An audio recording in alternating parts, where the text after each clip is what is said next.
चलने वाले आपको बहुत मुश्किल से मिलेंगे और फिर चलने के बाद उस जगह पहुंचने वाले तो और भी। तो इसीलिए कहा है कि अब चारित्र की बात आ गई तो बात कहने का नहीं करने का वक्त आया है। जिंदगी बहुत हुई, अब मरने का वक्त आया है। अब तक आपने कैसे भी कुछ भी कर लिया, लेकिन अगर आपने मरने के पहले चारित्र को धारण कर लिया तो आप दुर्गति से छूट गए। अगर आपने चारित्र को धारण कर लिया तो कौन सी गति होगी भाई? कौन सी गति होगी उज्ज्वला जी? चारित्र को धारण कर लिया मरने से पहले क्या होगा? कौन सी गति?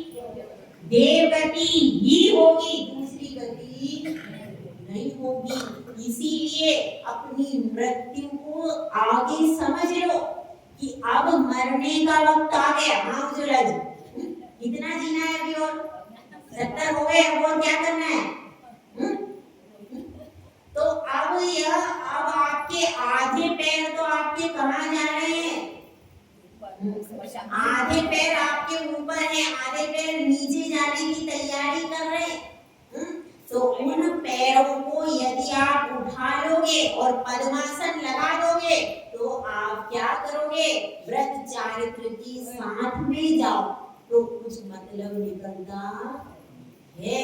इसलिए अब करने की बात आ गई, अब बैठ करके बातें करने की बात नहीं है। हम चारित्राधिकार में आ गए और चारित्राधिकार के पहले चरण में क्या सीखा भाई? क्या सीखा कल? बताओ क्या सीखा कल? चारित्र का ग्रहण करने का उद्देश्य क्या होता है ये कल सिखाया था। राग द्वेष निवृत्ते चरणम प्रतिपद्यते साधु। राग द्वेष की निवृत्ति करने के लिए चारित्र को धारण किया जाता। मतलब उसका मूल उद्देश्य क्या है चारित्र को धारण करने का? राग और द्वेष की निवृत्ति के लिए ही चारित्र धारण किया जाता है, और कोई उसका पर्पज नहीं है। और कोई पर्पज है क्या? उसका और कोई पर्पज मतलब मूल उद्देश्य चारित्र धारण करने का आचार्य ऋषि ने क्या बताया था? राग द्वेष निवृत्ते शरणम प्रतिपद्यते साधु। साधु चारित्र को धारण करते हैं जिससे राग और द्वेष से निवृत्ति हो जाए। ठीक है, अब एक कदम शिष्य आगे चलता है। अब वह कहता है कि भाई आप तो कह रहे हो राग द्वेष से निवृत्ति की बात कर रहे हो, लेकिन जब भी मैं चारित्र की चर्चा सुनता हूँ तो क्या सुनता हूँ? हिंसा का त्याग करो, अहिंसा महाव्रत को धारण करो। सबसे मूल पाप कौन सा है भैया? हिंसा में सारे पाप गर्भित हो जाते, तो हिंसा सबसे बड़ा पाप है। तो कहीं भी राग द्वेष त्याग की तो बात ही नहीं आती। आती है क्या भाई? सब जगह ये कहते हैं भाई हिंसा का त्याग करो, हिंसा का त्याग करो। उसमें छैडाला भी आता है। क्या आता है छैडाला में? त्रस हिंसा को त्याग वृथा थावर न सहारे, पर बदकार कठोर निंद नहीं वचन उचारे। यानी पहला व्रत कौन सा है? अहिंसा व्रत। हिंसा से बच्चे को भी सिखाता है, वो चींटी अरे पैर नहीं रखना, अरे देखो वो जीव को ऐसे नहीं मारना। बच्चों को भी अपन क्या सिखाते हैं? सबसे पहले हिंसा। तो वह शिष्य कह रहा है ये तो आप कुछ और ही बोल रहे हो, हमने तो यही सुना है कि भाई चारित्र क्या होता है? हिंसा नहीं करना, अहिंसा परमो धर्म। जैन धर्म में क्या बताते हैं? पहला सिद्धांत अहिंसा परमो धर्म, यही सबसे पहले सिखाया जाता है। और आप तो एकदम एक्सट्रीम पे पहुंच गए, राग द्वेष कैसे छूट जाएगा? एकदम राग द्वेष छूटेगा क्या? एकदम तो राग द्वेष छूटेगा नहीं। और आपने कह दिया कि भाई राग द्वेष की छूटने के लिए चारित्र धारण किया जाता है, तो बात तो कुछ जमी नहीं जमी।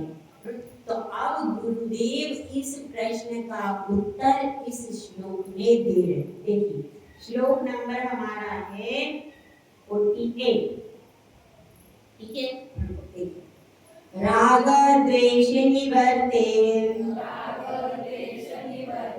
हिंसादि निवर्तना कृता भवति अनपेक्षितार्थ वृत्तिः कः पुरुषः सेवते नृपति।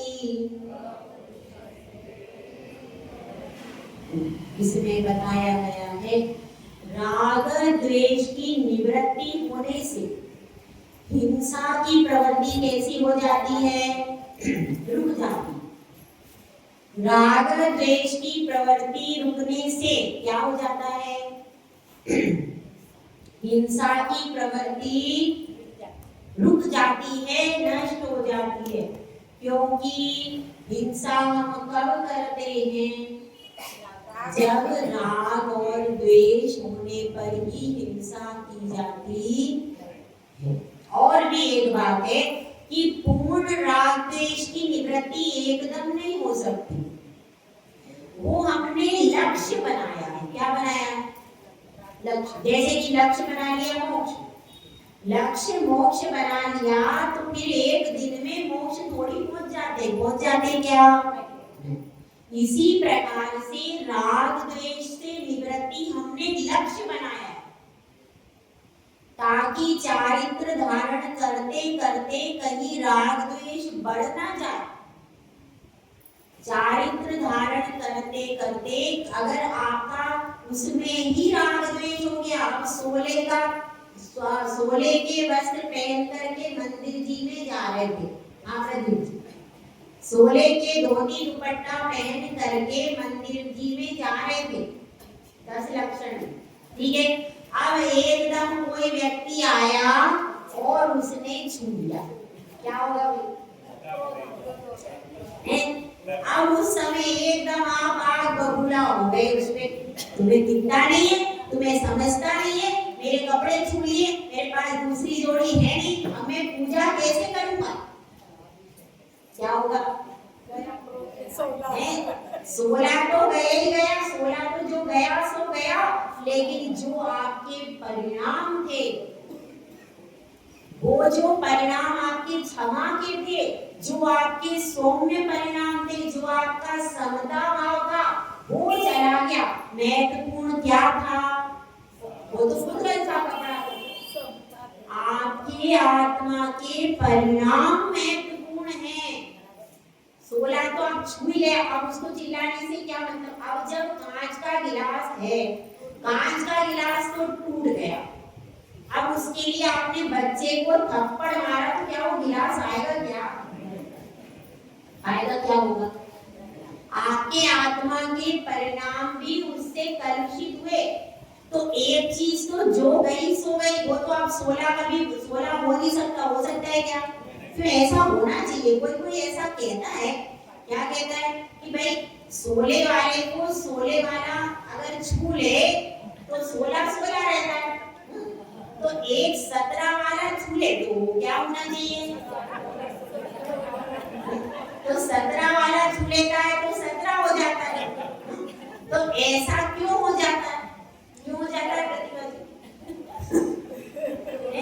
17 वाला अगर छू ले, एक छू ले, क्योंकि बहुमत का जमाना है, 16 वाले यहाँ बैठे, एक 17 वाला छू ले तो बहुमत का जमाना है, तो फिर उसमें 100 बैठे, तो फिर एक क्या है, वो अपना कौन सा है? अल्पमत है, तो उससे प्रभाव पड़ता है ना। एक भी यदि उसमें 100 बैठे थे शुद्ध सोले वाले और एक उसमें पैंट शर्ट वाला व्यक्ति, उसके अब क्या होगा? वो तो एक ही है, ये सब 99। तो एक भी यदि बिना सोले वाला हो जाता है तो सब 17 के। इसको समझना, एक भी कुसंगति मिल गई आपके 100 एकदम अच्छे बालक हैं और एक उसमें हिंसा वाला बालक जो होटल में खाता है गंदा बालक बैठ गया, तो हो सकता है आपके सारे बच्चे बिगड़ जाए।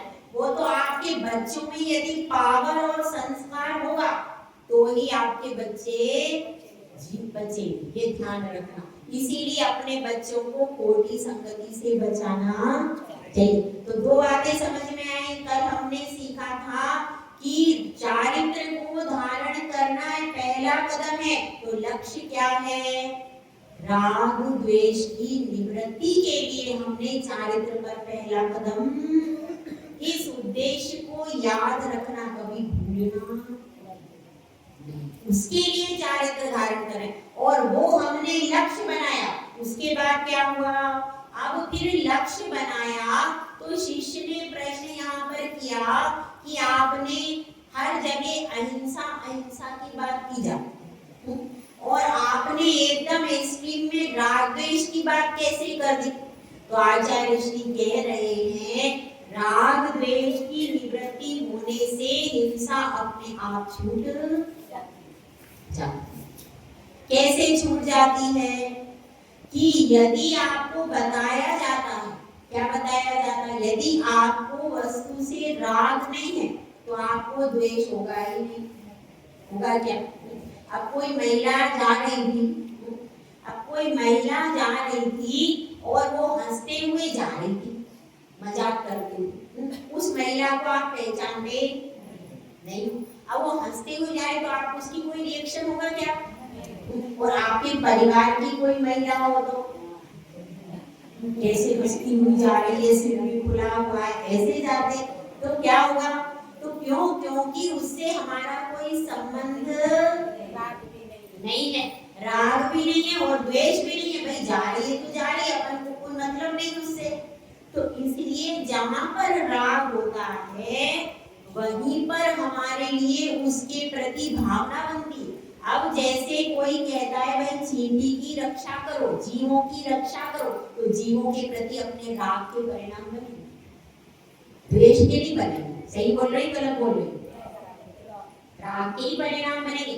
राग के, अरे ये जीव है, सब जीवों की रक्षा करना, अपने राग के परिणाम बनेंगे, तभी हम उसको बचाएंगे। और अगर हमारे द्वेष के बन गए तो क्या करेंगे? उसको मारने के परिणाम करेंगे। इसलिए उसमें भी राग रहेगा, लेकिन राग द्वेष की निवृत्ति का मतलब क्या है? यहाँ पर राग तो है पर ऐसा राग नहीं है जो संसार में फंसा है।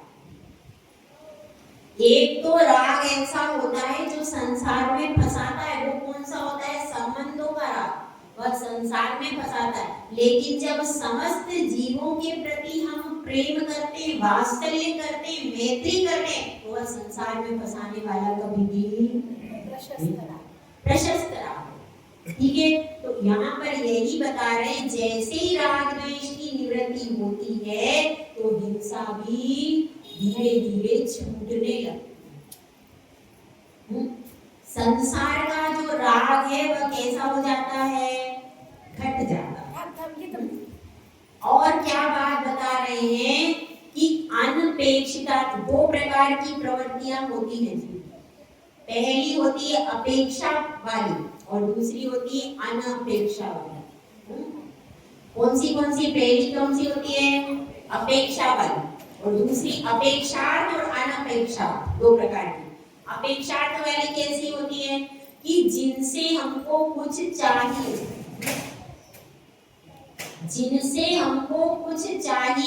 जब हमको कुछ अपेक्षा होती है तभी हम किसी के पीछे लगते। यदि हमें कोई अपेक्षा नहीं है तो किसी के पीछे लगेंगे क्या? नहीं। हमें क्या जरूरत है? अगर कोई राजा के पीछे लगता है, उसमें क्या उदाहरण दिया? अगर कोई व्यक्ति राजा के पीछे लगता है तो उसका कोई या तो धन की इच्छा होगी, या कोई पद की इच्छा होगी, या कोई तिलक सम्मान की इच्छा होगी, कोई ना कोई उसकी इच्छा जरूर होगी। अरे हम मंदिर में क्यों आते हैं? भाई बताओ।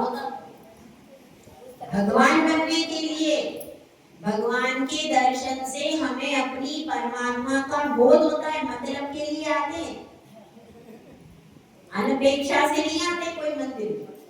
मोक्ष चाहिए कि नहीं भाई? मोक्ष आपने प्राप्त कर लिया तो हमें भी मिल जाए, अपेक्षा लेकर आते हैं भगवान के पास। अनपेक्षा से कोई नहीं आता, सब स्वार्थी लोग हैं। तो अपेक्षा लेकर के आते हैं भगवान के चरणों में कि हमको भी मोक्ष की प्राप्ति हो जाए। आपकी छवि देखकर मैं भी मेरी आत्मा में सम्यक दर्शन ज्ञान चारित्र पाऊं। अपेक्षाएं है कि नहीं? है।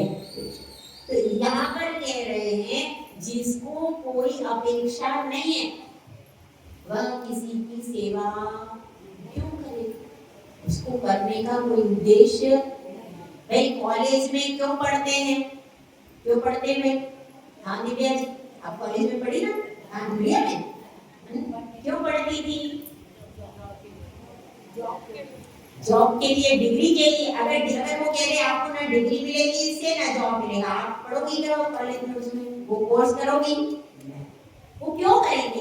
कोई ना कोई उद्देश्य सबका अपेक्षा सहित। संसार पूरा कैसा है? अपेक्षा से भरा हुआ।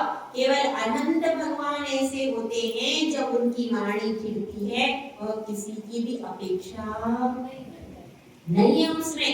सब जीवों के कल्याण हो ऐसी उनकी स्वाभाविक प्रवृत्ति होती है। इससे मुझे कुछ मिल जाए या मेरा शिष्य बन जाए, केवल अनंत भगवान की ऐसी कोई अपेक्षा। बाकी संसार में सबकी अपेक्षा होती है। इसीलिए समय सार कलश में एक दोहा आता है, दो मुख सूरी सिले न कंथा, दो पथ पंथी चले न पंथा, दो दो काम न होत सयाने, विषय भोग और मोक्ष गया। समझ में आए? दो मुख, किसी सुई के कितने मुख होते भाई? अगर दो मुख की सुई हो तो कपड़ा सिल जाएगा क्या? सील के देखना आज। दो मुख की सुई बनाना, उससे कपड़ा सिलना, सिलेगा क्या कपड़ा? नहीं। तो दो मुख सुई सिले न कंथा। अगर सुई के दो मुख हो तो वो कभी भी कंथा यानी कपड़े को सिल। और दो पथ पंथी चले न पंथा। यदि आपको मांगी तुंगी जाना है तो आप क्या सोचोगे? एक पैर इस रास्ते पर रहूं और एक पैर दूसरे रास्ते पर, पीछे वाले रास्ते पर भी चली जाऊं और आगे भी चली जाओगी क्या? एक ही रास्ता पकड़ना पड़ेगा, या तो आप मांगी तुंगी चली जाओ या फिर कुसुम्बा चले जाओ, धुलिया चले जाओ। एक ही रास्ता।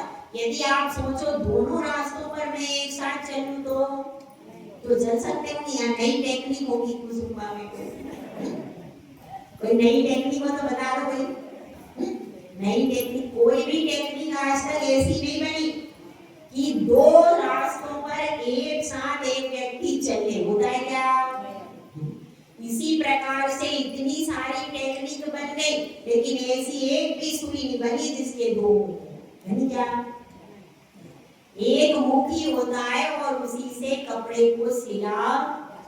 अब आगे की बात, दो दो काम न होत सयाने। एक साथ में दो काम नहीं होते। कौन कौन से?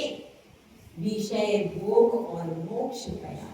अगर आपकी अपेक्षा विषय भोगों की है तो विषय भोगियों के पीछे भागेगा वो व्यक्ति, वो मंदिर में नहीं आएगा, वो पूजा नहीं करेगा, क्योंकि उसकी अपेक्षा किससे है? पंचेंद्रिय के विषय भोगों की प्राप्ति से। तो दो दो काम। अगर हम सोचें कि विषय भोगों को भी भोग लें और मोक्ष भी चले जाएं, दोनों काम होंगे क्या? नहीं होंगे।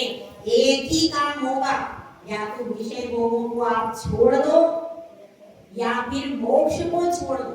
दोनों में से विषय भोग का रास्ता अलग है और मोक्ष का रास्ता अलग है। मोक्ष के रास्ते पर चलोगे तो विषय भोग धीरे धीरे छूटते चले जाएंगे, और विषय भोगों के रास्ते पर चलोगे तो मोक्ष छूटता चला जाएगा।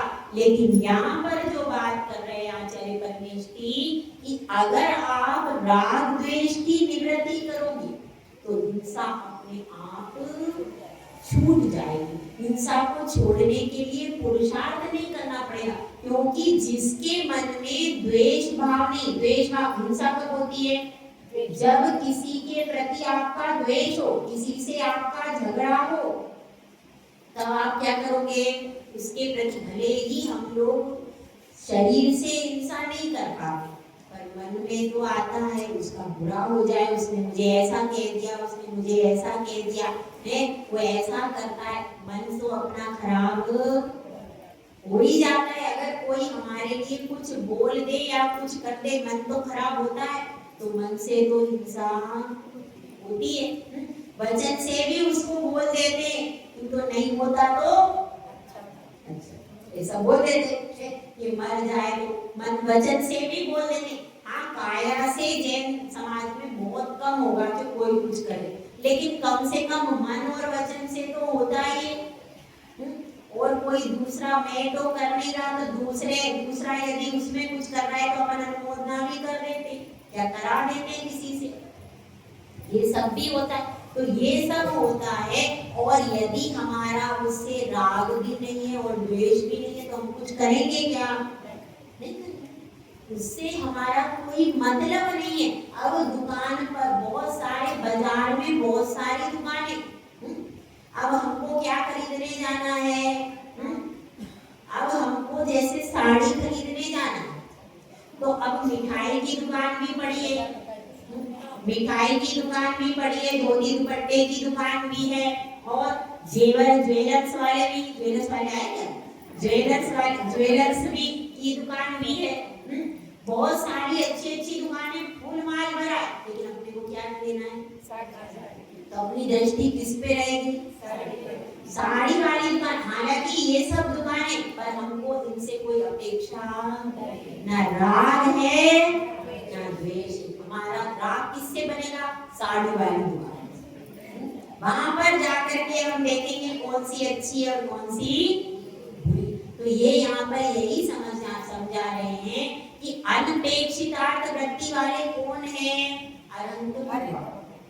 हमारी अनपेक्षितार्थ वृत्ति क्यों नहीं बनती? कि हमारा प्रयोजन संसारी जीवों से किसी न किसी उद्देश्य को लेकर के ही होता है। घर में आप क्यों रहते हो? आपको शादी करके क्यों लाया जाता है? बताइए। अपेक्षा होती है भोजन बनाने के लिए, और घर की साफ सफाई करने के लिए, भोजन बनाने के लिए, और कपड़े धोने के लिए, ये सब काम करने के लिए आपको लाया जाता है बाहर कि भाई अब ये सब काम आप संभालो। आपको पहले समझती ऐसा ऐसा होगा, ठीक है। और उनको क्यों वो क्यों लेके आते हैं?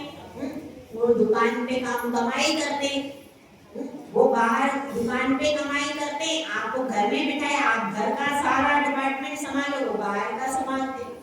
अगर वो पैसे लेकर के नहीं आए तो क्या होगा? आपकी अपेक्षा फिर क्या होगा? खाना नहीं बनेगा। सही है। तो इस तरह से दोनों की अपेक्षा है। अगर आप खाना नहीं बनाओ, भोजन नहीं बनाओ, तो क्या होगा? वो नाराज होंगे कि नहीं होंगे। और अगर वो पैसे लेकर के नहीं आए, राशन लेकर के नहीं आए, तो आप भोजन नहीं। तो इस तरह से दोनों जुड़े हुए हैं। इसी प्रकार से राग द्वेष जैसे जैसे कम होता जाता है, वैसे वैसे व्यक्ति हिंसा को भी धीरे धीरे छोड़ता जाता है। तो यहाँ पर यही बात बता रहे हैं। तो अब इससे अपन क्या समझे? कि हमने जो लक्ष्य बनाया है राग द्वेष को छोड़ने का, उसमें पहले अपना कदम क्या है? कि हिंसा को छोड़ना। अब यहाँ पर देखिए, जैन धर्म में केवल एक ही चीज है जो छोड़ना है। कौन सी चीज? सिर्फ हिंसा। आपको कुछ नहीं करना। क्या करना है? सिर्फ हिंसा छोड़ दो, आपको बाकी कुछ भी करने की जरूरत। उस हिंसा में सब कुछ आ जाता है, हिंसा के बाहर कुछ और। इसीलिए कहते हैं अहिंसा परमो धर्म में सिर्फ इतना कह दिया, उसमें सम्यक दर्शन भी आ गया, सम्यक ज्ञान भी आ गया और सम्यक चारित्र भी आ गया। अब अपन एक और श्लोक लेते हैं इसके आगे का। अगला श्लोक है श्लोक नंबर 14। अब इसमें बताया है चारित्र किसे कहते हैं, चारित्र की मूल परिभाषा इसमें बताई। हिंसा नृत चौर्येभ्यो, मैथुन सेवा परिग्रहाभ्यां च, पाप प्रणालिकाभ्यो विरति संख्यस्य चारित्रम्। चारित्र किसे कहते हैं यहाँ पर बताया गया है। हिंसा नृत चौर्येभ्यो, पहला कौन सा पाप है, हिंसा। दूसरा नहीं, नहीं असत्य, झूठ को तो पाप मानते ही नहीं, बहुत से झूठ को पाप मानते ही नहीं है, इसीलिए झूठ की गिनती नहीं करते। हिंसा को मानते, चोरी को मानते और इसको भी मानते, वासनाओं को भी मानते, परिग्रह को भी मान लेते, लेकिन झूठ को तो मानते ही नहीं है। मानते ही क्या, बोलना पड़ता है, करना पड़ता है, संसार है। लेकिन झूठ भी पाप ही है, वह भी पुण्य नहीं है। इसीलिए बताया पहला क्या है, हिंसा। दूसरा पाप कौन सा है, अनर्थ। अनर्थ यानी झूठ। और तीसरा है चौर्येभ्यो यानी चोरी। चौथा कौन सा है, खुशी। और पांचवा है परिग्रह। इस प्रकार से ये 5 पाप है। ये क्या है, पाप प्रणालिकाभ्यो। प्रणाली मतलब क्या होता है, प्रणाली का मतलब नाली। प्रणाली का अर्थ क्या है, नाली। पाप की ये नालियां हैं, इनमें ही पाप रहता है और कहीं पाप दूसरी जगह ढूंढने जाने की जरूरत। इन पांचों में ही ये 5 नालियां हैं। इसकी पाप की 5 नालियां हैं। और विरति, यदि इनसे विरत हो जाते हैं तो आपके पास क्या होता है, चारित्र। इनसे विरति ही चारित्र है। तत्वार सूत्र में याद करो,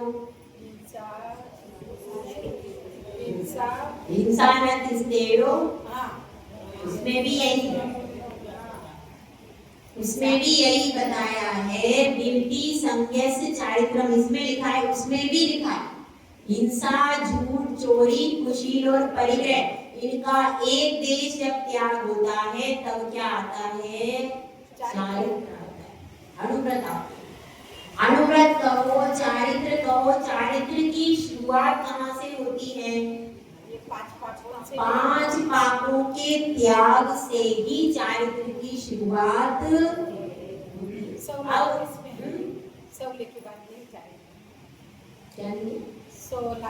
ज्यादा चलते हैं तो चारित्र में क्या होता है, वो सब क्या है, वो हिंसा से बचने का उपाय है। 16 वास्तव में क्या है, हिंसा से बचने का उपाय है।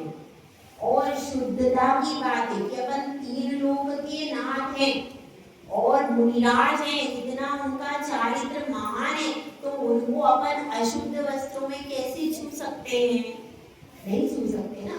उनका सम्मान है कि उनको और सिर खुले भी अभिषेक नहीं करना चाहिए, आहार भी नहीं देना चाहिए और अभिषेक भी। वो क्या है, वो सम्मान है उनका। सिर ढकना क्या है वास्तव में, उनका सम्मान है, उनकी विनय। अपन बहुत ज्यादा विनय तो नहीं कर पाते क्या भगवान का बहुत विनय, बहुत सारा विनय हमसे होता है। कम से कम अगर अपन सिर ढक ले तो अपना कम से कम इतना तो अपन कर सकते हैं, उनके प्रति विनय भाव है।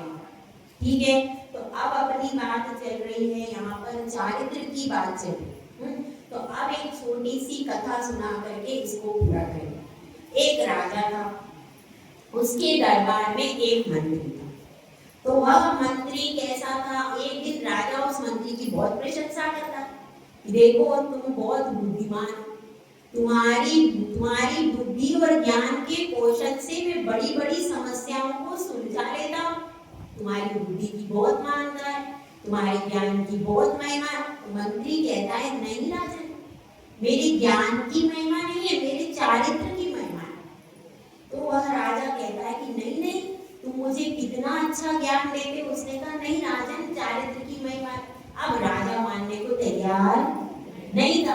अब क्या होता है, 2-4 दिन होते हैं, अचानक जो खजाना था उसमें क्या हो जाता, चोरी हो जाती। खजाने में चोरी हो गई, सब हो हल्ला मच जाता है राजमहल में। सब लोग कहते हैं, राजा बुलाता है, भाई कैसे चोरी हो गई। जो पहरेदार खड़े थे उनको बुलाता है, कैसे चोरी हो गई, बताओ, चोर को पकड़ो। तो पहरेदार बताते हैं और कोई भी नहीं आया, पर मंत्री जी आए थे अंदर। मंत्री जी गए थे और मंत्री जी को हम लोग कैसे सकते हैं। तो मंत्री जी गए थे, इतनी बात तो राजा कहते अरे मंत्री जी थोड़ी ना ऐसा करेंगे। राजा मानने को तैयार नहीं होता। फिर मंत्री जी स्वयं आ जाते और कहते हैं कि राजन मैं ही गया था। तो राजा एकदम गुस्से में आ जाता है।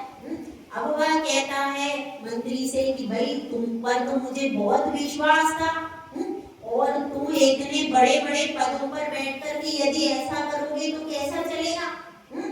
और राजा एकदम गुस्से में आ जाता है। तो मंत्री जी हाथ जोड़ करके कहते हैं कि हे राजन शांत हो जाइए, आपने उस दिन मुझसे क्या कहा था, मेरे ज्ञान की महिमा, मेरे ज्ञान की महिमा नहीं। यदि मेरे पास चारित्र नहीं है, यदि मैं चोरी करूं, झूठ बोलूं, ये सब काम करूं, तो मुझे कौन पूछेगा, पूछेगा क्या नहीं।